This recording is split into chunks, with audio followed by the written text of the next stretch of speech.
Luke 15:17, the parable of the prodigal son. He's hit rock bottom, he's in a foreign country, he's feeding pigs, which for a Jewish young man in the first century is as low and as humiliating as a human being can get.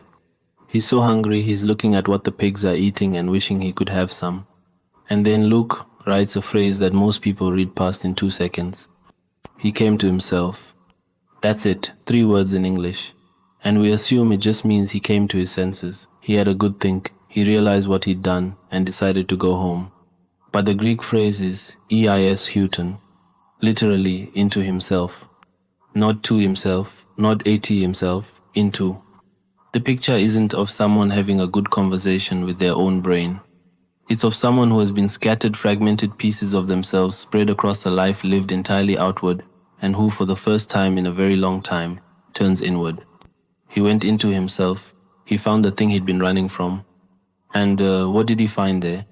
He found his father's house. Luke 15:17 says, the moment he came to himself, the very next thought was, how many of my father's hired servants have food to spare, and here I am starving. He didn't find self-pity. He didn't find shame. He found memory. The memory of being known. The memory of a table where there was always enough. The memory of a place where someone watched the road. And then he did the hardest thing any human being can do. He said, I will arise and go to my father. eis huton.